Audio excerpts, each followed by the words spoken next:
Chers amis, Boker Tov, Beshem Hashem, Naaseh Venatsiach. Nous sommes aujourd'hui le mercredi 17 du mois de juillet, le 11 du mois de Tammuz, le Chaim Tovim Ul Shalom. Nous avons ce matin le premier jour de la journée, acheté par Cathy Sued, Ve'ezrat Hashem, Shevorech Ota Bechol Hashala, pour l'anniversaire des 20 ans des jumeaux, des petits-enfants de sa sœur Myriel. Ve'ezrat Hashem, marqué Myriel, ou Muriel, en tout cas c'est marqué Myriel. Eyal et Nathan Mouli, fils de Stéphanie et de Cyril Mouli. Qu'Akadosh Baruch Hu Bezrat Hashem leur donne le mérite de le faire grandir sur le chemin de la Torah et des mitzvot avec un grand mazel tov, réussite, santé, parnassa, zivug agoun et tout ce qu'il désire. Bezrat Hashem pour le meilleur de l'avenir, rempli de lumière.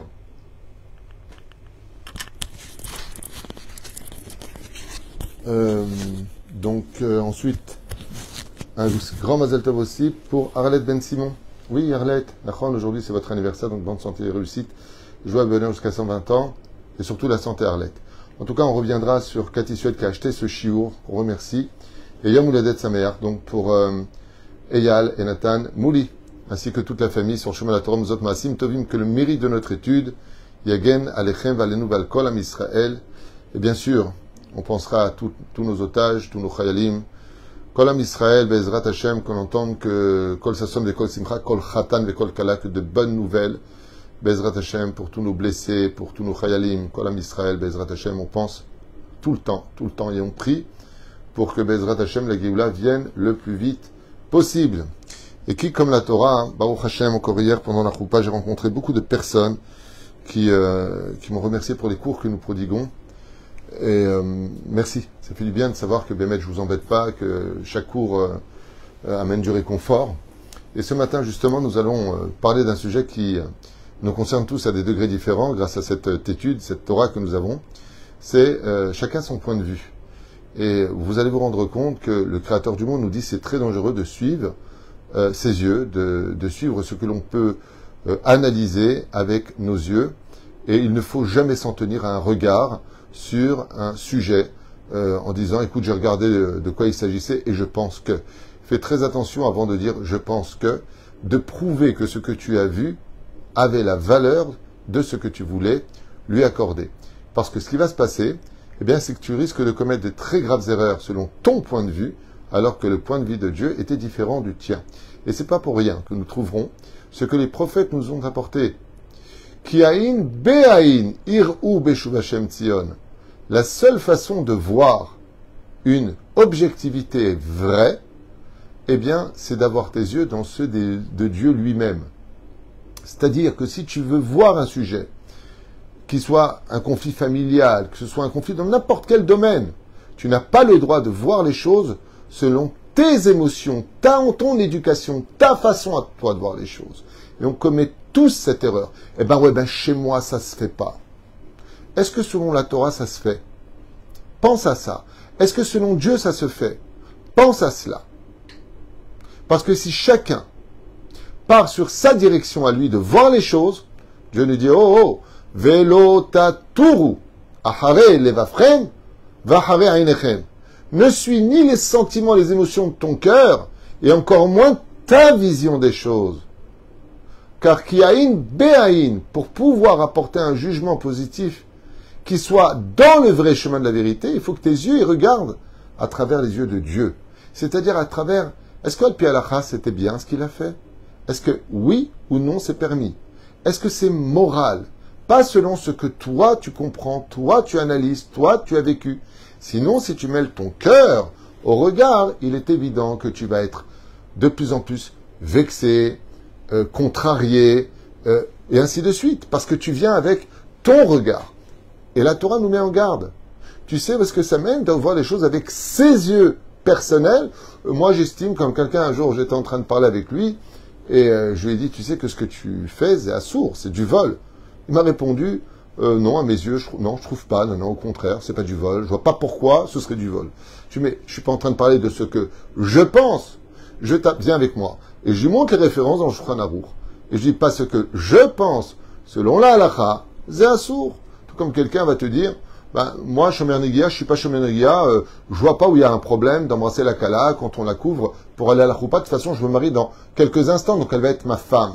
j'ai assez attendu, je veux l'embrasser. Aval, ton point de vue, il est mezouillaf, il n'est pas bon. Parce que ta vision des choses, et on voit ça partout, dans l'éducation de nos enfants, entre un homme et une femme dans le couple, dans le travail, on a toujours notre point de vue personnel, et ce point de vue personnel est lié au cœur, donc émotion plus vision personnalisée qui correspond à ta façon de voir les choses, eh bien, voilà où on en est aujourd'hui. Par exemple, avec ce conflit que nous avons ici, quand il se transporte au-delà des frontières d'Israël, on voit que on ne va pas livrer un colis. Le facteur ne va pas livrer un colis, ça s'est passé avant-hier, parce que le nom est juif. C'est une vraie histoire que je vous raconte. C'est arrivé à un ami à moi qui a envoyé un colis à ses parents, et la vision de ce facteur, eh bien, alors c'est marrant parce qu'il y a SOS raciste, mais de haïr les juifs en public et d'en faire des publications, ça par contre, il n'y a aucun problème. La vision européenne, la vision universelle aujourd'hui contre le judaïsme, eh bien c'est une vision qui est dangereuse. Parce qu'on verra dans la Torah que tout celui qui malheureusement a une mauvaise vision des choses, qui ne correspond pas à l'amour, la justice et la paix, eh bien automatiquement ça l'emmène à sa perte. Et c'est pas pour rien que la Torah nous a parlé de la paracha de Korach. Quel était le problème de Korach? Maït Aït Korach, le Zohar Kadosh mi Vaïkach, Vaï. Vaï veut dire malheur. Malheur Korach, pourquoi? Parce que tu as vu des choses selon ton point de vue qui t'ont mené à être avalé toi et toute ta famille, lo alenu velo alechem. Ta vision des choses doit être parfaite. Vous savez, en hébreu, le mot chisayon, chosé, veut dire voir. Qu'est-ce que fait le prophète? Il va voir des songes. Et Dieu va lui communiquer quelque chose. Avant de parler au nom de Dieu, vois que ce que tu as vu est ce que lui t'a envoyé de voir. Et ne te prends pas pour lui dans ta vision de voir les choses au nom de Dieu. Et ça, malheureusement, c'est exactement l'erreur de la paracha que nous avions lue de Korach. Nous sommes maintenant dans la paracha de Balak. Cette fameuse paracha vient nous apporter un récit assez extraordinaire d'une volonté de vouloir faire du mal une fois de plus au peuple d'Israël, mais Akadosh Baruch Hu, quand les gens nous lancent des flèches, transforment ces flèches en roses et ça arrive dans nos mains. C'est-à-dire ils transforment les malédictions, cette transformation des malédictions en bénédictions. Et vous verrez qu'ailleurs, comme l'enseigne la Mishnah, au nom de Rabbi Eliezer ben Orkanos, quand Rabbi Yochanan ben Zakkai pose la question à ses élèves dans le 2e chapitre, 11e et 12e Mishnah de Masechet Avot, quelle est la plus belle chose qu'un homme puisse avoir dans sa vie? Rabbi Eliezer répond, un bon œil. Rabbi Elazar répond, un bon cœur. Et oui, l'un est compris dans l'autre. Il y a d'autres réponses qui sont données, mais cela vient nous faire comprendre que quand tu as un bon cœur en général, tu as une bonne façon de voir les choses. Celui qui voit tout le temps le mal partout, celui qui a toujours la critique partout, qui ne voit jamais ce que les gens possèdent comme qualité, mais toujours ce qui manque à arranger chez eux, sont des gens qui ont des yeux périmés, poussiéreux. Tout le but de la Torah, c'est d'avoir un bon œil. La Gemara nous dit, si tu cherches une épouse, une des choses que tu dois voir, c'est est-ce qu'elle a de beaux yeux?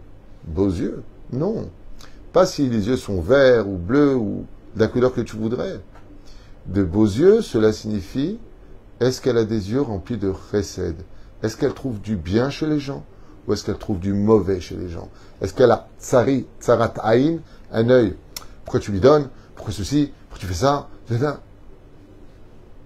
Alors bien sûr, il faut savoir cadrer les choses, gérer les choses, mais surtout un bon œil sur tout le monde.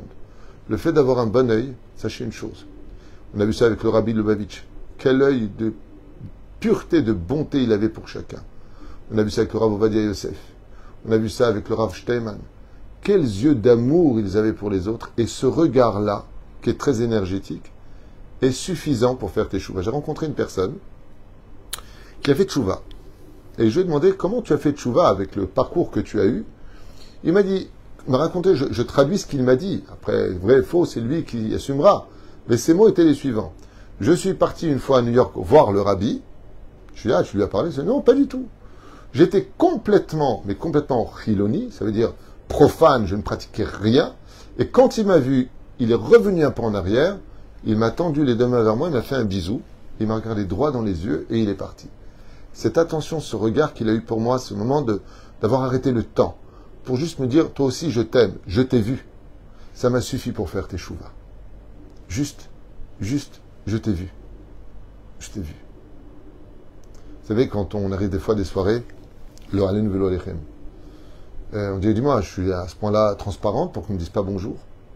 Passe devant moi, tu ne me vois pas. Prêtez attention à cela.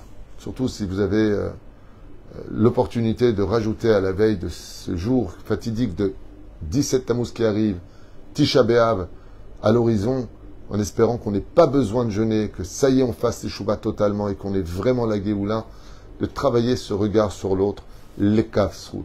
Et même si cette personne est toxique, même si elle est sociopathe ou ce que tu veux, comme elle a dit, même PN, éloigne-toi, mais garde un bon œil sur chaque juif. Éloigne-toi, mais garde un bon œil sur chaque juif, sauf un cas, effectivement, comme le prescrit le Shulchan Aruch au nom de la Torah, qui est un interdit de la Torah elle-même. Si cette personne induit les gens en erreur à lutter contre la Torah, contre les mitzvot, ou de changer de religion, ou intervenir dans ce domaine de façon publique, dans ce cas-là, tu n'as aucun besoin d'avoir un bon œil vis-à-vis de lui. Au contraire, la Torah te demande d'avoir un œil dur sur ce personnage. Ça, c'est la Torah. Vous voyez, encore une fois, hein, c'est très important parce que nous, on a envie d'être bon avec tout le monde et allez, c'est pas grave, c'est des erreurs. Non, la Torah nous dit non. Arrête de voir les choses comme tu veux. Ton point de vue peut t'emmener à ta réussite, mais ton point de vue peut t'emmener à ta perte. Je vous invite à comprendre pourquoi je vous parle de ça. Écoutez bien ce que nous enseigne le Harizal à propos de cette paracha. Le Harizal pose la question en disant Mara Balak leilachem im Israël. Qu'est-ce qu'a vu Balak pour lutter contre Israël? Tu as vu que les Égyptiens ont lutté contre nous, ils ont pris une tannée. Tu as vu que l'océan était face à nous et les déserts nous entouraient.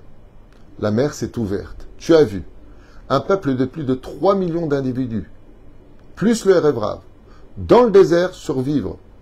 Tu l'as vu.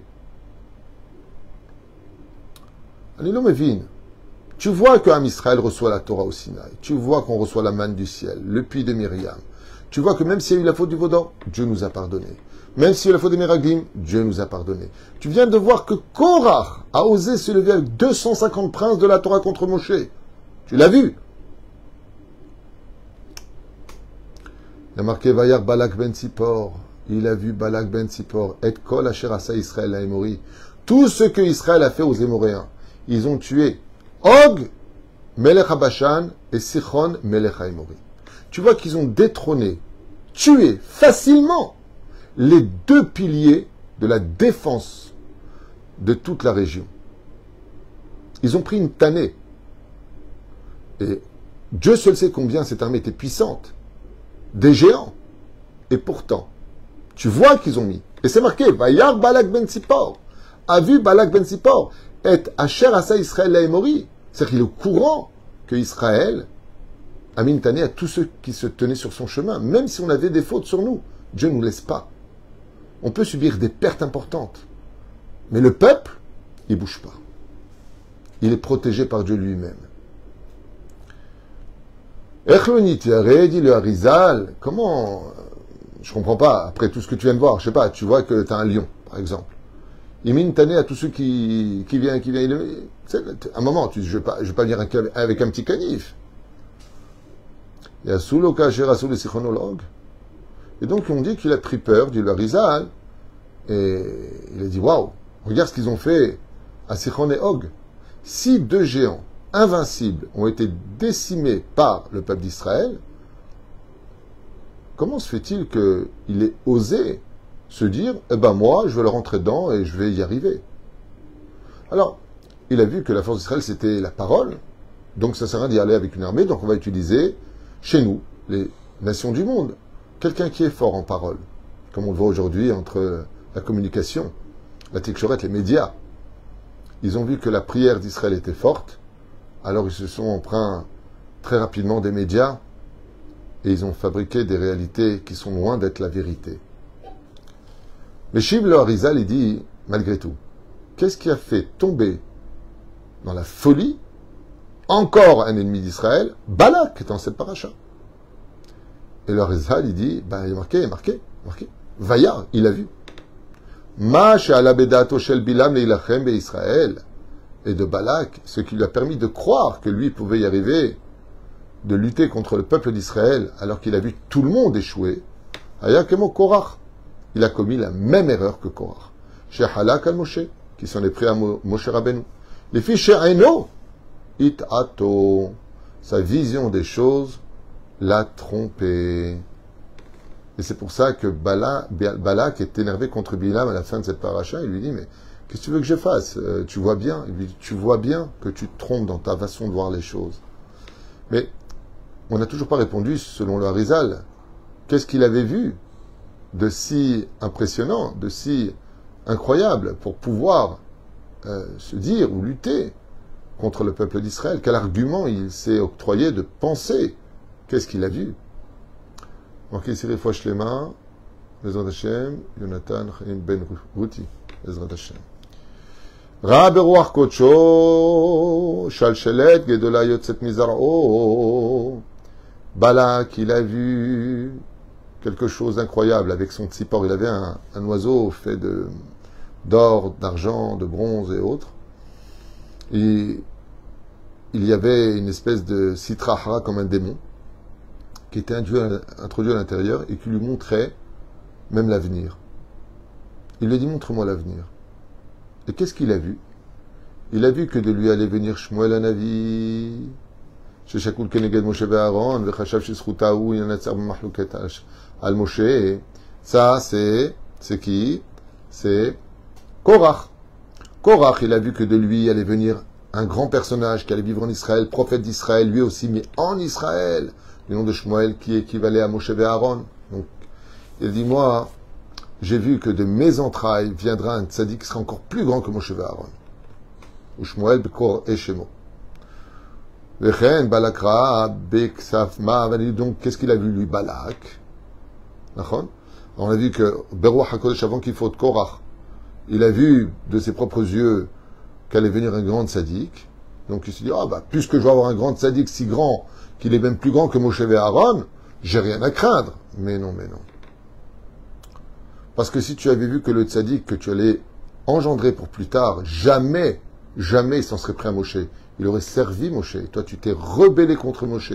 Tu te sers du mérite que tu as contre la Torah. Et Balak, lui, qu'est-ce qu'il a vu? Il a vu Ruth à Moavia. Il a vu que David Améler sera son descendant. Eh oui. Il a vu que le roi David sera son petit-petit-fils. Petit-petit-petit-petit-fils.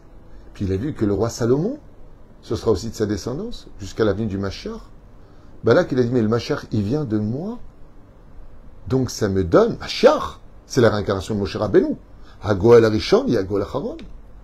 Balak, dans sa vision des choses, il dit, mais attends, je suis moi-même l'arrière-arrière-grand-père du Melech HaMashiach.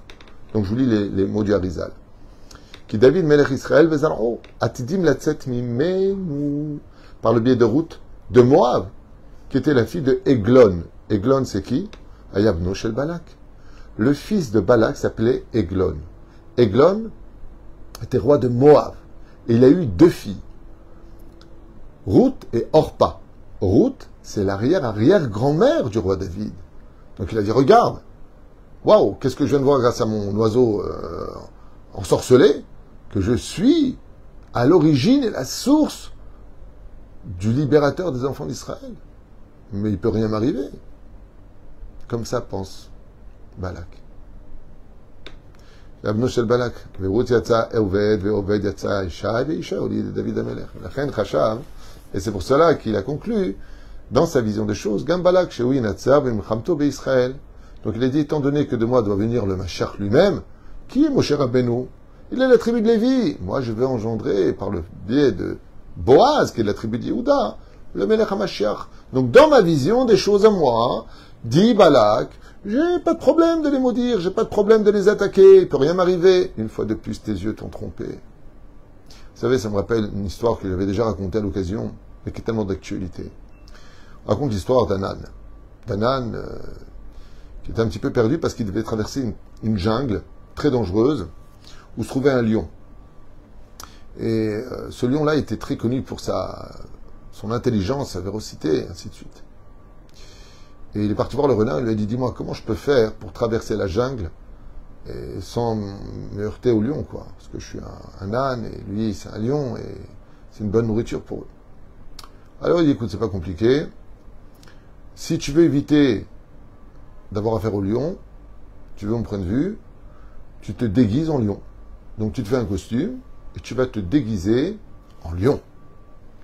Comme ça, en plus t'es grand, tu te fais soi-disant des griffes, tu te fais soi-disant une belle couleur comme ça, une grosse crinière qui impressionne, et tu traverses, sans crise égard, tu traverses la jungle. Je lui ai dit, parfait, Metsuyan, très bonne idée. Et voilà qu'il fabrique un magnifique costume. Effectivement, quand il le met, on dirait un lion, mais un lion un peu bizarre quand même, parce que un lion, c'est pas du tout la même forme, c'est beaucoup plus fin au niveau du derrière, là, c'est un chamor, donc voilà, tout est disproportionné. Et puis voilà qu'il s'engage. Et d'un coup, les lapins, les cerfs, tous les animaux de la jungle, tout ce qu'il peut y avoir comme animal sur sa route, se pose la question en disant, c'est bizarre, c'est bizarre, c'est bizarre, il est bizarre ce lion, on ne le connaît pas, d'où il sort, il a une drôle de forme. Et ils ont décidé d'aller voir le roi. Donc le lion qui vivait dans la jungle, ils ont dit, tu sais, il y a un autre lion qui est là, et il est plus fort que toi, il a l'air grand, il a l'air balèze, il a l'air imposant, et il marche comme ça avec fierté, avec assurance. Le lion dit, quoi? Quelqu'un sur mon territoire, dans mon royaume, et il court vers lui. Et là, l'âne, qui est déguisé en lion, il est un petit peu perturbé, parce qu'il se retrouve d'un coup face au lion, au vrai lion qui est devant lui, et le lion, il lui hurle, « Qui es-tu » Et là, il sait qu'il faut qu'il réagisse vite. Avec les deux petits trous dans le déguisement dans lequel il regarde avec ses yeux, style, il n'a pas peur, le lion droit dans les yeux comme ça, alors qu'il trempe dans son costume, et lui dit, « Quoi? Tu oses me poser toi la question, qui je suis, moi? Mais t'as pas entendu parler de mon grand-père? Mon grand-père était un lion, mais extraordinaire, il a tué plus de 4 lions qui ont essayé de se prendre à lui, et lui invente une histoire pas possible. » Le lion avance en fronçant comme ça les sourcils. Il se met nez à nez avec lui, il lui dit, je te repose encore une fois la question, qui es-tu? Quoi? En plus tu t'avances vers moi? Alors qu'il est mort de peur, il lui dit, tu oses me regarder droit dans les yeux et tu me poses la question, qui je suis? Mais t'as pas entendu parler de mon père? Mon père est un des chasseurs avec des fusils qui ont essayé de s'en prendre à lui. Et il les a terrassés. Il courait plus vite que tous les autres animaux. Même les lions n'avaient pas besoin de chasser pour lui. Mon père était très connu. À ce moment-là, le lion perd patience, il lui met sa patte sous la gorge et il sort ses griffes et il lui dit pour la dernière fois, qui es-tu? À ce moment-là, il voit qu'il n'a plus le choix, il enlève son déguisement et il lui dit, moi je suis un âne, je voulais juste traverser la forêt, j'avais peur. Je me suis déguisé en lion, mais je ne savais pas, j'ai demandé au renard, il m'a dit déguise-toi, je te demande pardon, lion, et il s'est fait dévorer sur place. Pour trahison. C'est exactement ce qui arrive. Balak, Korach, on vous a pas demandé qui viendrait de vous, ou qui vous a engendré. On vous a pas demandé qui était votre grand-père ou qui était votre père. Ça me rappelle l'histoire d'ailleurs. J'étais à Los Angeles, d'un juif qui vient se vanter que son arrière-arrière-grand-père, c'était le Hadmour de je sais pas qui, je ne me rappelle plus du nom du tzaddik. Et lui, je vois sans kippa, sans tzitzit, sans rien. Et il me dit, ouais, voilà, mon grand-père, mon arrière-grand-père, que son mérite me protège. Et moi, je posais exactement cette même question. Je lui dis, d'accord, ça, c'est ton srout à vote, mais toi, t'es qui? Lui, ça fait déjà plus d'1 siècle qu'il est mort. Et on parle de lui. Toi, le jour de ta mort, combien de temps on parlera de toi après? Qui es-tu, toi? Et c'est pour cela que dans notre vision des choses, avant de toujours voir les autres, de juger les situations des autres, regarde-toi, qui es-tu, toi? Il y a quelque chose qui est incroyable. C'est le reflet des yeux. Normalement, le monde, quand on le regarde avec nos yeux, on devrait le voir à l'envers. Mais à l'intérieur de la rétine se trouve un système miraculeux qui transmet l'image à l'endroit pour te faire comprendre que la première vue d'un homme, c'est toujours à l'envers. Fais attention. Toutes ces parachutes que nous lisons nous ont apporté la possibilité de nous remettre en question sur notre vision des choses. Et c'est pour ça que Bilam avait un œil crevé. L'œil où reposait la Shekhinah pour bénir les enfants d'Israël. Pourquoi Dieu lui a crevé un œil? Parce que ses yeux étaient Aïn Ra'a, mauvais. Ses yeux étaient mauvais. Et étant donné que la majeure partie des hommes ont un cœur mauvais, chez Neymar, qui yetzer leva adam ramine urav, notre vision des choses, elle est souvent véhiculée par des amalgames, des émotions mal gérées. On a du mal à voir les choses du bon côté, sauf quand on a des intérêts, on y arrive très facilement, par contre. Eh bien, vous regarderez que Akadosh Baruch Hu nous dit, va Ishma Yetro, Shema Israël, écoute, écoute. Ça ne suffit pas de voir, il faut aussi écouter. Il faut écouter le son de cloche d'une objectivité que tu ignorais par ton regard. Le son, on peut l'entendre derrière un mur, mais la vision est bloquée par le mur. C'est vrai que dans Maseret Makot, il est plus important de voir que d'entendre. Mais entendre a une possibilité qui peut aller à des kilomètres, alors que ta vue se sera estompée après quelques mètres. C'est pour cela qu'il est impératif de comprendre que le jour du don de la Torah, eh bien, Kadosh Baruch Hu nous a dit Vaishma Yitro. Écoute, Yitro, ce que j'ai à te proposer, et écoute ce que j'ai à te dire. La reine, si tu ne veux pas perdre, et si tu veux t'élever, si tu veux réussir dans ta vie, dans ta vision des choses, alors n'oublie pas. Ne fais pas la même erreur que Balak. J'ai vu que, bon, ça va, je vais avoir David Ameller, le Machar vient de moi, alors j'ai des garanties. Ne fais pas comme Korach, qui a dit, moi, je vais avoir Shmuel Hanavi, j'ai des garanties. Ezeu Chacham, Aroé et Anolad. L'intelligence de la sagesse, c'est d'être capable de voir maintenant les conséquences de mes actes pour demain. Et c'est pour ça que nulle part on trouve que Shmuel s'est vanté une seule fois d'avoir eu pour aïeux Korach, ou que le roi David, une seule fois, s'est vanté d'avoir pour aïeux Balak. Leurs noms ont été oubliés au niveau de la dynastie, mais sont rappelés de façon négative en exemple dans ces parachutes pour nous dire ne sois surtout pas comme eux, ne commets pas la même erreur. Et Am Israël, Bezrat Hashem, comme c'est marqué au niveau du Zohar Kadosh, sont les yeux du Créateur du monde. La vision du peuple d'Israël, qui est reliée à la prophétie finale où tout le peuple d'Israël deviendra des prophètes, c'est parce qu'on aura fait une grande teshuva, celle d'avoir des yeux propres pour voir l'objectivité de la vérité sans créer de fausses réalités. Shinizke Bezrat Hashem leishuot venechamot, ahava ve'arva, shalom ve'reut, et Bezrat Hashem, qu'on ne salisse pas nos yeux à travers des réseaux sociaux ou des choses négatives, car pour servir Hashem et pour rester dans la normalité et pas la folie qu'on vit aujourd'hui, que nos yeux soient toujours propres pour distinguer le bien du mal, le pur de l'impur, et surtout la vérité du mensonge. Bezrat Hashem, les images, vous connaissez, les médias utilisent beaucoup les images, on en met plein les yeux pour aveugler. Alors qu'il suffit simplement de dire ces images ont été fabriquées comment, d'où, comment ça a été fait, d'où ça vient. Aujourd'hui, on peut carrément, avec l'intelligence artificielle, faire dire ce qu'on veut à n'importe qui, le faire placer dans une scène qu'on montre après sur les réseaux sociaux, et c'est simplement un montage extraordinairement sophistiqué et bien fait. Et nous, on tombe constamment dans le piège. Mais je l'ai vu, et qui t'a dit que ce que tu as vu était ce qu'il d'abord fallait voir, que tu avais bien vu. Je reviendrai toujours sur ces deux mots qui sont tellement d'actualité pour nous aujourd'hui en 2024 de l'ère vulgaire. Faites toujours la différence entre la réalité et la vérité. On peut fabriquer des réalités, comme par exemple pousser l'autre à bout, le filmer énervé, c'est une réalité, regarde. Mais est-ce la vérité? Non, je l'ai poussé dans l'eau, donc il est ressorti mouillé.